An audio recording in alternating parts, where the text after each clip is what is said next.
This channel does not promote any violent, harmful, or illegal activities. All content provided by this channel is meant for an educational purpose only. এবার মন্দারমণির খবরটা, মন্দারমণির হোটেলে তৃণমূল নেতার দেহ উদ্ধার, তার মৃত্যুতে এবার সিবিআই তদন্ত দাবি করলো পরিবার। আবুল নাসারের মৃত্যুর পিছনেও কি জমি নিয়ে জট? অন্তত পরিবারের সদস্যদের তেমন ইঙ্গিত। গোটা ঘটনায় মূল চক্রী হিসাবে উঠে আসছে ধৃত মহিলার মামার নাম, যাকে মহিলা মামু বলে ডাকত। আরো বিস্তারিত কথা বলবো এই রহস্যের জট নিয়ে।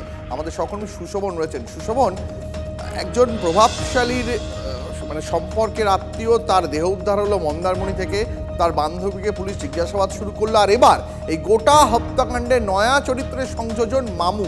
এখনো পর্যন্ত পুলিশ আর কি জানতে পারছে? দেখো, পুলিশ ইতিমধ্যে দুজনকে গ্রেপ্তার করেছে এবং পুলিশ হেফাজতে যেহেতু রয়েছে তাদের জিজ্ঞাসাবাদ করা হচ্ছে। অন্যদিকে তার স্ত্রী আমার সঙ্গে রয়েছে। আপনাকে একটা কথা জিজ্ঞাসা করব, এটা আপনারা বলছেন খুন, কেন এটা বলছেন এবং এখানে মামুর কথা বারবার উঠে আসে, সেখানে তার ভূমিকা কি?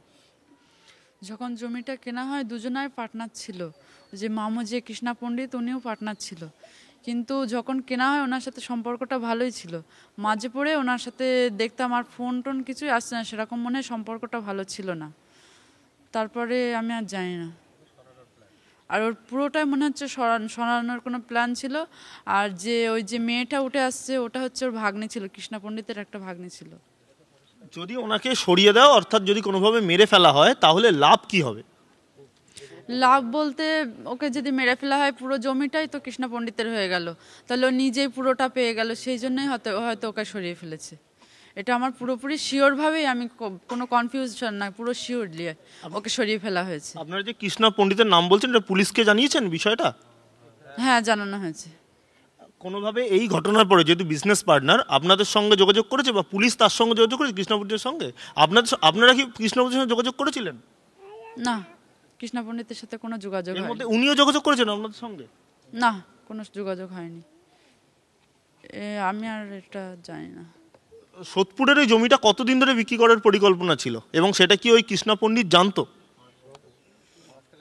5 থেকে 6 বছরের মধ্যে একটা ছিল, যে এর মধ্যে একটা বিক্রি করার ছিল, কিন্তু বলতো বেশি আর দেরি হবে না বিক্রি করে, এই বেশি সময় ছিল না কিন্তু বিক্রি করার জন্য, খুব তাড়াতাড়ি জমিটা বিক্রি হতো।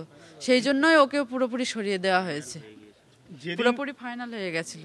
যেদিন এই ঘটনা ঘটলো তার আগে কি ঘন ঘন ফোন আসছিল, যেটা আপনার সামনে আপনার স্বামী কথা বলছিলেন না কোনো ফোনে? হ্যাঁ, বারবার ফোন আসছিল, কিন্তু আমার সামনে কথা বলছিল না, বাইরে সবসময় ওই ফোনটায় কথা বলতো, কিন্তু হ্যাঁ বাইরে সবসময় কথা বলতো, ঘন ঘন ফোন আসছিল। পুলিশকে জানিয়েছেন এই বিষয়টা? হ্যাঁ, জানানো হয়েছে। তার মানে সুশোভন, কোথাও একটা অন্তত পরিবারের সদস্যরা মনে করছেন যে ওই যে কোটি টাকার জমি তার 50% মালিকানা, আর তার লোভেই সম্ভবত এই খুন। নজর রাখো সুশোভন, অনেক ধন্যবাদ তোমায়।